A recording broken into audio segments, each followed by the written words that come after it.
여러분 만나서 반갑습니다. 우리 좌우에 있는 분에게 이렇게 한번 인사했으면 좋겠습니다. 예수님이 우리의 유일한 소망이십니다 라고 인사했으면 좋겠습니다.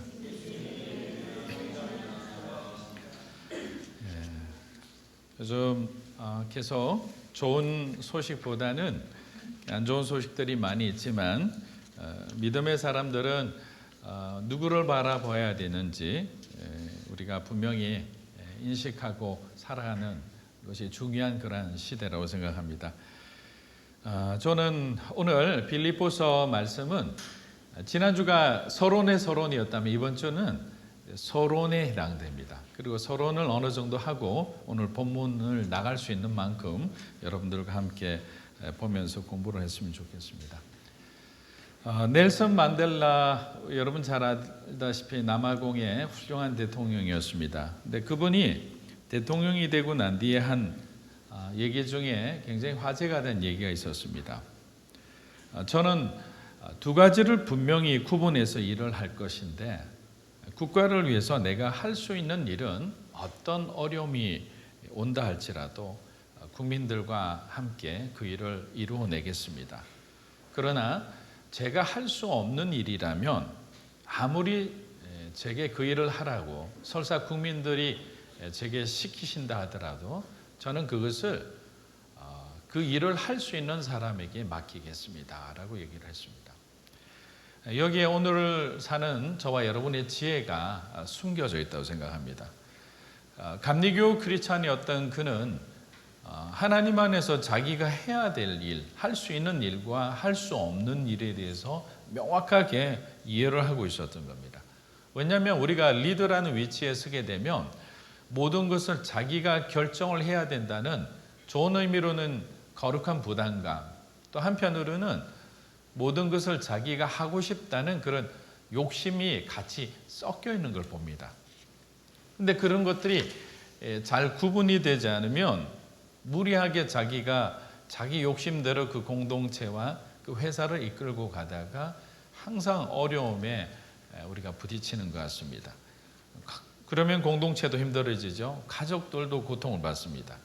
안고 일었을 때를 우리가 알아야 되고, 내가 주도해야 할 때와 양보할 때를 아는 그런 성숙한 리더십이 필요한 것 같습니다. 우리가 지난주 바울의 그 동역자에 대한 얘기를 하면서 만남의 축복을 위해 기도하자라고 얘기했습니다. 여러분 기도를 지난주에 하셨는지 모르겠습니다. 사도 바울은 누구보다 동역자들을 정말 소중하게 여겼던 사람입니다. 저는 빌립보서를 공부하면 공부할수록 정말 마음이 따뜻해지는 것 같아요. 우리가 보통 사도 바울 생각하면 굉장히 고집스럽고 아주 우직하고 충성되고 아주 추진력이 강한 그런 사람으로 알고 있는데, 물론 그런 성향도 갖고 있어요. 하지만 시간이 지날수록 성경을 통해 나타내어지고 보여지는 바울의 모습은 그렇게 사람을 배려하는 따뜻한 사람이었습니다. 온유한 그런 목회자의 모습이 보이기 시작하는 거예요. 물론 하나님께서 만약에 바울이 처음부터 끝까지 자기 혼자 모든 것을 하려고 했다면, 또 계속적으로 아무리 선한 주님의 일을 맡겼지만 그 일을 자신의 영광을 위해서 했다면 1차, 2차, 3차 이어지는 전도 여행 가운데 중간에 하나님이 스탑 시키셨을 거라고 생각을 해요. 우리도 중요한 거예요. 하나님이 비록 우리에게 어떤 일을, 크고 작은 일을 맡기더라도 여러분들이 어떤 위치에는 팔로우가 되고 어떤 위치에서는 리더가 됩니다. 리더가 될 때는 더 우리는 주의해야 되는 거죠. 가정에 있어서 부모로서의 어떤 리더십을 갖는다는 것도 굉장히 중요합니다. 소유권을 내가 가지기 시작하면 트러블이 일어나기 시작하는 거죠. 우리 인생의 주권은, 또 우리 가정의 모든 주권은 누구에게 있다고 우리가 고백해야 되나요? 하나님께 있다는 거죠. 예수님께 있다. 빌립보서의 주제는 우리가 보면 한마디로 딱 말하면 기쁨입니다. 그래서 보통 빌립보서라고 하면 기쁨의 서신이다라고 우리가 그렇게 표현을 많이 합니다. 물론 다른 서신서에도 기쁨이란 주제는 많이 등장하는데 빌립보처럼 빌립보서처럼 일관되고 때로는 굉장히 노골적으로 그리고 실제적으로 표현한 그런 것도 사실은 드뭅니다. 물론 다른 서신서에도 많이 등장하는 그런 주제이기도 합니다. 근데 빌립보서는 총 4장으로 구성되어 있는데, 자, 기쁨이라는 주제로 한 장 한 장을 설명할 수 있어요. 여러분들이 잘 따라오시면 좋을 것 같습니다. 1장은 고난의 기쁨에 대해서 얘기를 하고 있습니다. 그리고 2장은 섬김의 기쁨에 대해서, 그리고 3장은 하나님과의 친밀함의 기쁨을 얘기하고 있습니다. 그리고 마지막 4장은 평안의 기쁨에 대해서 바울은 기록하고 있습니다. 각 장에 대해서 이 기쁨에 대해서 알아볼 때 바울은 딱 2가지를 이렇게 비교하면서 우리에게 메시지를 줘요. 하나는 뭐냐면 주제를 방금 줬잖아요. 고난의 기쁨. 그 다음에는 우리가 그럼 어떻게 신앙의 원리로 행동해야 되는지 실천 과제를 주는 거예요. 1장은 고난의 기쁨이라고 얘기하면서 그러면 고난 속에도 우리가 기쁨을 누리기 위해서는 어떻게 해야 되느냐? 한마디로 말하면 그분이 너희의 삶의 중심이 되게 하라라는 거예요. 예수가 중심이 되는 삶을 살아라. 만약에 우리가 그리스도가 중심이 되는 삶을 살아가게 된다면 설사 우리가 이해할 수 없는 너무나 심한 그런 혹독한 고난 가운데서도 주님을 붙들고 다시 우리는 일어날 수 있다는 메시지인 거예요. 우리 빌립보서 1장 21절을 한번 읽어보겠습니다. 빌립보서 1장 21절 시작. 이는 내게 사는 것이 그리스도니 죽는 것도 유익함이라. 자, 내게 사는 것이 그리스도다. 자기가 없다는 거예요. 이미 나의 모든 삶은 주님으로 가득 차 있다는 거예요. 즉 예수가 우리의 삶의 가장 소중한 분이시니 주님으로 인해 받는 나의 모든 수모와 고통과 어려움은 아무것도 아니라는 거예요. 우리가 사도행전 시대의 제자의 모습들이 떠오르잖아요. 예수님 때문에 고난받고 핍박받는 것이 그들에게는 기쁨이고 자랑이 됐던 거예요. 이것은요 아무도 이해할 수 없어요. 세상 사람은. 왜냐하면 그들은 복음을 어리석다고 생각하는 거예요. 그렇기 때문에 하나님께서 저와 여러분의 영적인 눈을 뜨게 해주지 않으면 우리는 세상을 이해할 수도 없을 뿐만 아니라 하나님 나라에 숨겨진 그 보물을 찾지를 못해요. 근데 깨닫게 해주셨잖아요. 보게 해주셨잖아요. 세상 가운데서도 하나님의 은혜를 느끼고 살잖아요. 엄청난 은혜라고 우리는 이야기할 수밖에 없는 거예요. 2번째, 섬김의 기쁨인데 그럼 섬김의 기쁨에 대해서는 바울은 어떻게 얘기하느냐? 그분을 닮아가라라는 거예요. 예수를 닮아가는 삶. 그러면 섬김 속에서 우리 주님의 모습이 보여진다는 거예요. 우리가 느낄 수 있는 거예요. 섬기는 가운데서. 섬김을 받는 것을 사실은 더 좋아하잖아요. 누군가 나를 섬겨주면 너무나 편하고 좋죠. 그런데 다르다는 거예요. 예수님은 섬김을 받으러 온 것이 아니라 우리를 섬기러 오셨다고 분명히 말씀하십니다.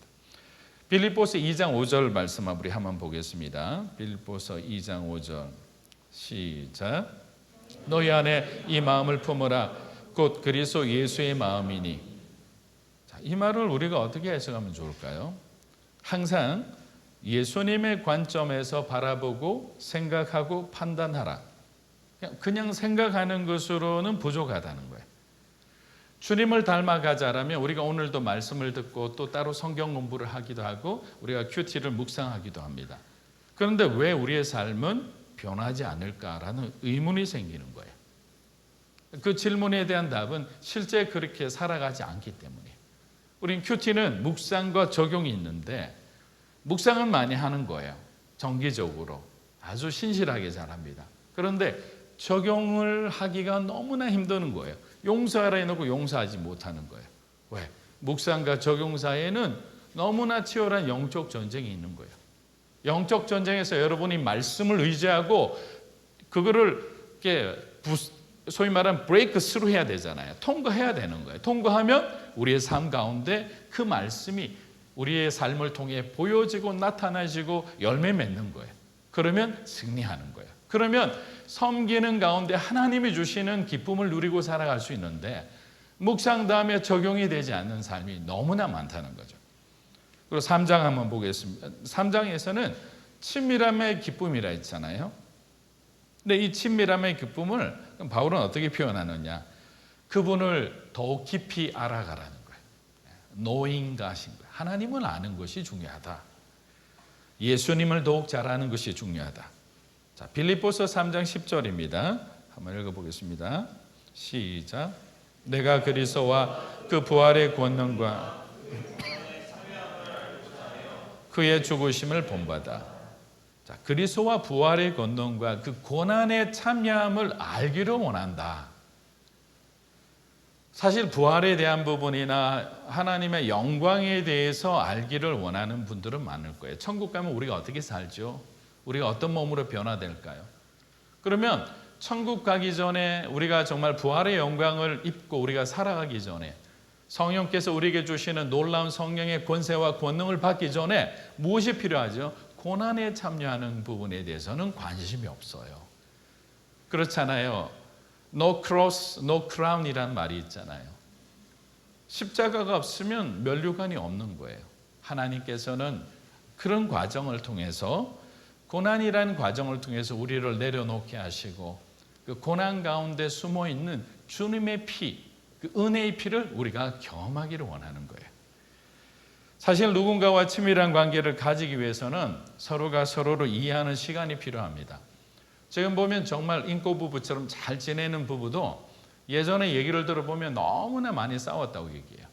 왜? 결혼은 사랑해서 했지만 서로를 알아가는 시간이 부족했던 거예요. 그런데 세월이 오르면서 서로를 알아가는 시간이 이제 주어지는 거죠. 그러다 보면 이제 점점 알지 못했던 것들, 내가 이해할 수 없었던 것들이 이해가 되어집니다. 그런데 여기서 중요한 것이 있습니다. 물리적인 시간만 길게 가졌다고 서로를 이해할 수 있는 게 아니에요. 질적인 시간이 필요해요. 자, 바울 사도를 한번 봅시다. 바울 사도는 예수님의 제자들보다는 물리적인 시간은 턱없이 부족한 사람이었어요. 그런데 소위 한방이 있었던 거잖아요. 다메섹 도상에서 예수님을 너무도 강렬하게 만난 거예요. 그 만남의 흔적이, 그 농도 깊은 그 만남이 결국에는 바울의 인생을 변화시킨 거예요. 부부간에도 마찬가지고 저와 여러분의 하나님 관계도 마찬가지예요. 만약에 시간의 관점에서만 보면 어릴 때부터 모태신앙으로 자란 사람이 신앙에 항상 앞순위 있어야 되잖아요. 근데 실제 보면 처음 된 자보다 나중된 자가 먼저 되는 그런 경향들이 너무나 많은 거예요. 왜? 물리적인 시간은 오랫동안 있었지만 하나님을 그렇게 간절하게 깊이 정말 절박한 마음으로 찾지 않았기 때문에 응답받지 못하고 경험하지 못한 거예요. 그런데 이제 예수님 얼마 믿지 않은 사람인데도 주님에 대해서 너무나 궁금해하는 거예요. 자기의 죄에 대해서 마치 세리 그 삭개오처럼 하나님 내게 죄가 있다면 내가 4배나 내 있는 것을 다 토색한 부분이 있다면 갚아내겠나이다. 그런 어떤 가슴을 치는 그런 통회하는 마음으로 하나님 앞에 나아가는 그런 시간들이 있느냐 없느냐의 그 차이인 거예요. 하나님을 가까이 하면 평소 때 오해하던 것들을 오해하지 않는 거예요. 우리 이해하지 못하면 오해한다고 그러잖아요. 근데 하나님을 아니까 지금 내가 겪고 있는 이 이해되지 않는 인도하심에 대해서 받아들여지게 되는 거예요. 순종하게 되는 거예요. 그래서 하나님을 아는 것은 너무나 중요한 거예요. 3장에서 지금 바울이 이야기하는 것은 무엇보다 너의 인생의 가장 중요한 것은 하나님을 아는 것이다. 하나님을 경험하는 것이다 라고 얘기하는 거예요. 그리고 네 번째 주제, 4장의 주제는 평안의 기쁨입니다. 평안. 여러분 평안하기를 원하시잖아요. 샬롬이라는 단어 얼마나 아름답습니까? 고난의 기쁨을 넘어 섬김의 기쁨을 배우고 친밀함의 기쁨을 통해 다시 힘을 얻은 우리에게 이제는 하나님이 마지막으로 평안의 기쁨을 누릴 수 있도록 허락하시는 거예요. 자, 바울식으로 표현하면 이 평안의 기쁨은 그분만을 의지하라라는 거예요. 예수님만을 바라봐라. 뭔가 필이 오시지 않나요? 아, 그렇구나. 우리가 폭풍 속에 우리가 뭔가 이렇게 어려움 가운데 있다 하더라도 여러분이 폭풍을 바라보세요. 흔들리는 배를 바라본다고 생각하세요. 그러면 두렵잖아요. 이게 어떻게 될지 모르잖아요. 평안을 누릴 수가 없는 상황이 되는 거예요. 근데 폭풍 가운데서도 우리를 지켜보고 계시는 예수님을 바라볼 때 바울은 얘기하는 거예요. 너의 마음에 평안이 있으리라. 왜? 그분이 건져주시잖아요. 같은 곳을 바라보는데도요, 사람마다 다른 거예요. 믿음의 사람이 바라보는 관점과 세상 사람들이 바라보는 관점은 너무나 다른 거예요. 여기서 말하는 것은 능력 주시는 자를 바라보는 것이 중요하다는 거예요. 자, 예를 들면 이런 게 있어요. 우리가 만약에 어떤 곳을 가려고 폭풍 가운데서 배를 타게 되었어요. 그러면 어떤 지역의 유력한 자가 좋은 배를 갖고 있는 거예요. 누구나 그 배를 타고 싶어 하잖아요. 왜? 안전해 보이니까. 근데 여기서 우리가 중요한 포커스는 뭐냐면 누구의 배를 타는 것이 중요한 게 아니라 우리에게 이 배를 타라고 한 분이 누구냐가 더 중요한 거예요. 하나님이 타라고 그랬다면 그 배가 유력한 자의 배든 아니면 가난한 자의 나룻배든 문제가 안 되는 거예요. 주님이 타라고 하지 않았으면 문제가 되는 거죠. 내 마음대로, 내 의지대로, 내 욕심대로 행했기 때문이에요. 그런데 여러분이 보기에 이거 가다가 뭐 그냥 바다 한번 치면 그냥 넘어지는 거 아니야. 그렇게 연약해 보이는 배라도 예수님이 여러분 기도 가운데 네가 이 강을 건너야 하리라. 내가 너를 도와주리라. 이 말씀을 하셨다면 우리는 그 길을 가면 되는 거예요. 건너가게 돼 있어요. 예수님 오병이어 기적이 일어나고 난 뒤에 제자들에게 모아놓고 하신 말씀을 우리 그 설교를 굉장히 그 포인트를 잊어버릴 때가 있어요. 그냥 풍랑이 있는 가운데 무리를 걸어서 예수님이 오셔서 제자를 구원해 주신 그 부분에 대한 초점을 맞춰서 설교를 많이 합니다. 그런데 이거는 사실은 그 현상이에요. 중요한 건 뭐냐면 예수님이 제자들에게 하신 말씀이에요. 너희가 강을 건너 저리로 가야 하리라. 이 말은 뭐냐면 강을 건너라고 하신 거잖아요. 자, 강을 건너라고 하셨다면 그 말은 우리는 어떤 상황을 중간에 우리가 어떤 어려움을 만난다 하더라도 예수님 말씀 자체가 권능의 말씀이고 하나님의 권위의 말씀이기 때문에 저와 여러분은 강을 건너게 되어 있는 거예요. 그런 하나님의 계획 속에 들어있는 삶을 살아가는데 왜 불안해합니까? 왜 두려워합니까? 왜 낙심하고 왜 좌절합니까? 우리는 하나님의 자녀잖아요. 두려워할 필요가 없는 거예요. 인생을 지나면서 고단한 시간들 다 겪게 됩니다. 저도 청소년 시절은 그렇게 넉넉한 삶을 살지 않았어요. 부모님 사이도 너무나 힘든 관계 가운데서 저도 가운데서 정말 어떻게 해야 될지 모르는 상황도 많이 있었어요. 근데 그런 어떤 힘들고 어려운 시간을 통과했기 때문에 저는 저와 같은 어려움을 겪는 성도들을 바라볼 때 그냥 기도하지 않는 거예요. 기도할 때마다 눈물이 나오죠. 제가 30년 전에 힘들면서 하나님 앞에 눈물로 기도했던 그 아픔이 전달되는 거예요. 여러분들에게 뭔가 아픔이 있고 뭔가 결핍이 있고 힘이 든다는 것은 하나님이 누군가를 내 아픔을 통해서 위로하기를 원하는 거예요. 여러분은 그 순간에 능력자가 되는 거예요. 그 일에 대해서는, 그 사람에 대해서는. 다른 사람이 품어주는 거하고 달라요. 같이 허가해 주더라도 동병상련이라 했잖아요. 서서평 선교사님이 그 한국의 그 고아들을 품었던 마음하고 똑같은 거예요. 자기도 부모한테 버려졌기 때문에 그 버려진 아픔을 아니까 같은 사랑으로 품어도 느껴지는 받는 사람은 다르게 받을 수밖에 없는 거예요.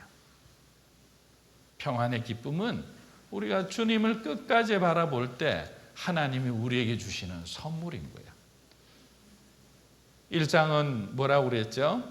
고난의 기쁨이라고 말씀드렸습니다. 고난의 기쁨을 위해서 우리가 해야 될 일은 주님이 우리의 삶의 중심이 되게 하라는 거예요. 두 번째 2장은 뭐라고 그랬죠? 섬김의 기쁨입니다. 섬김의 기쁨은 어떻게 해야 된다고요? 예수님을 닮아가는 거예요. 3장에서는 뭐라고 그랬습니까? 친밀함의 기쁨. 친밀함은 기쁨은 하나님을 알아가는 가운데 그 비밀이 숨겨져 있다고 그런 거예요. 마지막에 평안의 기쁨, 4장 평안의 기쁨은 우리가 어떻게 할 때 얻어진다고 그랬죠? 주님만을 바라볼 때, 그분만을 의지하고 살아갈 때, 이것이 믿음인 거예요. 하나님만을 의지하고 살아갈 때 세상이 안 보이는 거예요. 우리 안에 있는, 눈에 있는 그동안 나를 힘들게 했던 그 사람도 보이지 않는 거예요. 환경도 보이지 않는 거예요. 그걸 뚫고 나갈 수 있는 거예요. 영적인 권위와 능력이 여러분에게 하나님이 주시는 거예요. 여기까지가 어떻게 보면 빌립보서의 전체적인 서론에 해당합니다. 저는 저와 여러분이 빌립보서를 앞으로 공부하면서 그 한 절 한 절에 아주 눌러선 그 바울 사도의 그 깊은 메시지가 저와 여러분의 가족과 자녀와 우리 자신의 인생을 바꾸는 그런 생명의 말씀이 되기를 주의 이름으로 축복합니다. 자, 오늘 본문에 할 수 있는 만큼 하고 좀 마무리하고자 합니다. 오늘 본문의 시작도 바울의 감사로 시작됩니다. 빌립보 성도들에게 성도들로 인해 하나님 앞에 감사한다라고 있는데 우리 3절을 한번 읽어보겠습니다. 3절입니다. 시작. 내가 너희를 생각할 때마다 나의 하나님께 감사하며. 자, 빌립보 성도들로 인해서 내가 하나님께 감사한다라고 하고 있습니다. 근데 여기서 보면 너희를 생각할 때마다라고 했죠. 근데 이 생각할 때마다의 생각이라는 단어가 원어로 보면 기억하다, 회상하다라는 거예요. 근데 이 단어는 바울 서신에만 등장해요. 바울이 특별히 구별해서 썼다 이렇게 우리가 이해를 하면 돼요. 기억하다, 회상하다. 자, 바울이 무엇을 회상하고 무엇을 기억하는 거죠? 빌립보 교인들과 예수 믿지 않을 수 있는, 믿으면 안 되는 그런 이유가 100가지도 넘는 그런 빌립보에서 어렵게 개척해서 함께 복음 전하며 주님을 예배하던 그 시절을 바울은 한 번도 잊은 적이 없다고 빌립보 교인들에게 얘기하고 있는 거예요. 그리고 바울의 2차 전도, 3차 전도 여행 때 빌립보 교인들이 힘을 다해 정말 자기들도 어려운데 하나님 앞에 귀한 헌금을 구별해서 사람을 보내서 바울의 사역을 열심히 도왔다는 것을 바울은 감사를 표현하고 있는 거예요. 그런데 여기서 중요한 것이 있습니다. 바울의 감사가 빌립보 교회 성도들을 향해서만 있는 것이 아니고 하나님을 향해 그 감사가 이루어지고 있다는 거예요. 하나님께 감사한다는 거예요. 물론 우리 눈앞에서 우리를 직접 도우는 누군가가 있다면 여러분 그분들이 감사하잖아요. 그리고 땡큐 하는 거죠. 가서 말하기도 하고 편지를 적기도 합니다. 그런데 중요한 것은 바울 사도가 지적하는 것은 그분들에게 그런 마음을 준 분이 누구냐라는 거예요. 이 빌립보 교회를 누가 세웠느냐? 누가 계획하셨느냐? 함께 예배 드릴 때 수많은 은사가 나오고 너희들 안에서 그 영적인 교제를 통해서 너희들이 그리스도를 아는 장성한 분량으로 자라게 하신 분이 누구냐? 너희들이 하나님의 사역에 동참할 수 있도록 자원하는 마음을 주시고 너희들 가정에게 물질을 주시고 찬양할 수 있는 은사를 주신 분이 누구냐라는 거예요.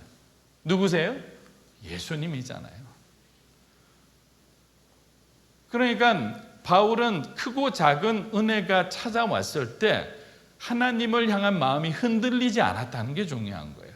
우리는 사람에게 흔들리기 쉬운 거예요. 직접 누군가가 계속적으로 여러분을 서포트해 주신다고 생각해 보세요. 그분에게 계속 감사하고 뭔가 표현하지 않으면 그분의 마음이 변하지 않을까? 이거는 인간적인 생각인 거예요. 하나님께 감사하면 되는 거예요. 그리고 그 감사한 마음을 정직하고 진심을 담아서 함께하는 동역자에게 고맙다고. 하나님 주신 재능을 복음을 위해서, 교회를 위해서, 공동체를 위해서 헌신해 주셔서 감사합니다라고 하면 되는 거예요. 계속 그 사람을 바라보고 있으면 사람의 노예가 되잖아요.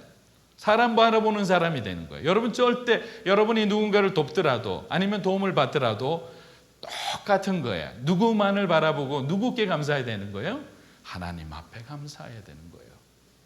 지금 바울은 그 부분을 빌립보 성도들에게 감사를 표현하면서 또 하나는 너희들이 잊지 않아야 되는 것은 하나님께 모든 영광을 돌리는 것이라고 가르쳐주고 있는 거예요. 얼마나 대단한 사람입니까? 얼마나 중심이 흔들리지 않는 사람입니까? 자, 빌립보서 4절 5절을 한번 읽어보겠습니다. 시작. 간구할 때마다 너희 무리를 위하여 기쁨으로 항상 간구함은 너희가 첫날부터 이제까지 복음을 위한 일에 참여하고 있기 때문입니다. 자, 여기서 세 가지 중요한 단어가 나옵니다. 간구라는 단어, 무리라는 단어, 기쁨이라는 단어죠. 근데 이 간구라는 단어는 이제 원래 원어가 있어요. 이게 파생된 나온 단어인데 원래 단어의 뜻이 있어요. 그 뿌리가 되는 단어의 뜻은 결핍, 결여, 부족하다라는 뜻이에요. 결핍이 있으니까 간구하게 되고 간청하게 되는 거예요. 자, 이 말은 이 단어를 썼던 것은 빌립보 교회의 영적인 결핍의 상태가 상당히 심각했음을 알 수가 있는 거예요. 빌립보 교회가 너무나 어려운 상황에 있구나. 자, 소식을 들었던 바울의 마음이 얼마나 아플까요? 여러분들도 여러분이 살아가는 사람이 힘들어하면 힘들잖아요. 여러분이 나온 학교가 막 여러 가지 구설수나 어려운 가운데 있으면 여러분도 힘드는 거예요. 왜? 내가 살아가는 학교인데, 내가 살아가는 교회였는데, 고향교회가 분란이 일어나서 이렇게 분열돼서 교회가 서로 이렇게 나뉘어졌다는 소식을 듣고 할렐루야 하는 사람 누가 있겠어요? 기도하는 거죠. 눈물로. 하나님, 우리 교회가 왜 이렇게 되었습니까? 바울이 지금 간구한다는 마음은 바울 안에 있는 하나님의 찢어진 마음이 느껴진 거예요. 그런데 지금 중요한 것은 바울은 뭐라고 이야기하냐면 기쁨으로 기도하고 있다라고 해요. 기쁨으로. 이 단어가 중요한 거예요. 이 표현이 중요한 거예요. 기쁨으로 기도하고 있다. 왜 근심으로 기도하지 않고 기쁨으로 기도할까? 이유가 있습니다. 저는 한 세 가지 정도 이유가 있다고 생각하는데요. 첫 번째는 바울이 먼저 경험을 한 거예요. 바울은 빌립보 교회를 개척한 사람입니다. 그런데 빌립보 교회를 떠나 이제 2차 전도, 3차 전도 여행을 하면서 중간에 소식이 잠시 끊어진 거예요. 계속적으로 왕래가 있었는데 소식이 끊어지니까 담임 목사 찾는 것이 빌립보 교회 성도들의 아주 가장 큰 과제가 되었던 거예요. 지금처럼 뭐 전화를 할 수 있는 것도 아니고 이메일을 보낼 수도 있는 거 아니잖아요. 한번 떠나면 누군가를 통해 서신 왕래를 하지 않고는 안 되는 거예요. 그렇게 계속 찾았어요. 찾았더니 로마 감옥에 있다는 소식을 들은 거예요. 그 소식을 듣자마자 빌립보 교인들이 얼마나 가슴이 아팠겠어요. 목회자 바울을 놓고 기도하기 시작합니다. 그리고 빌립보 교회의 가장 아주 신실한 일꾼인 에바브로디도를 큰 헌금과 동시에 옥발하지 하라고 보내게 됩니다. 그렇게 보내주신 거예요. 자기는 생각을 하는 거예요. 내가 주님을 바라보고 정처 없이 로마 땅까지 와서 이곳에서 가택연금 당하듯이 감옥에 갇힌 메인바 되었으나 하나님이 너희를 통해서 나를 발견하게 해주셨고 사랑하는 동역자 에바브로디도를 보내서 또 큰 헌금을 통해서 내가 이곳에서 옥생활을 하면서 이렇게 또 다른 그 다음 하나님의 시간을 기다릴 수 있게 하나님이 내게 소망을 주셨지 않느냐. 너희들의 삶도 그리하리라는 거예요. 지금은 너희가 비록 곤란하고 힘들고 어려운 환경 가운데 있지만 내게 주신 하나님의 은혜를 내가 돌이켜볼 때 너희들의 삶도 빌립보 교회도 그 어떤 문제와 갈등이라더라도 하나님께서 극복하게 해주시리라라고 얘기하는 거예요. 자, 5절 한번 읽어보겠습니다. 5절, 6절 이어서 읽어보겠습니다. 시작. 너희가 전날부터 이제까지 복음에 위한 일에 참여하고 있기 때문이라. 너희가 착한 일을 시작하신 이가 그리스도 예수의 날까지 이루실 줄을 우리는 확신하노라. 자, 바울의 기쁨은 말씀드린 대로 이미 환경을 초월한 믿음의 기쁨이에요. 믿음의 관점에서 바라볼 때 빌립보 교회 성도들아, 지금은 너희들이 분열하고 있고 너희들 안에 여러 가지 문제가 있고 신앙적인 이단의 문제도 있고 참으로 많은 문제가 있지만 염려하지 말라, 두려워하지 말라. 하나님께서 너희들이 주님을 바라볼 때, 너희들이 주님을 닮아갈 때, 너희들의 삶의 중심이 예수 그리스도가 될 때 교회는 회복되리라라는 거예요. 다시 부흥하리라. 너희들 마음에 하나님의 사랑이 회복되리라. 깨어진 관계가, 분열된 관계가 하나가 되리라고 하는 거예요. 그래서 이 6절 말씀을 여러분이 가슴에 안고 계속 외우면 되는 거예요. 6절을 다시 한번 읽어보겠습니다. 6절 시작. 너희 안에서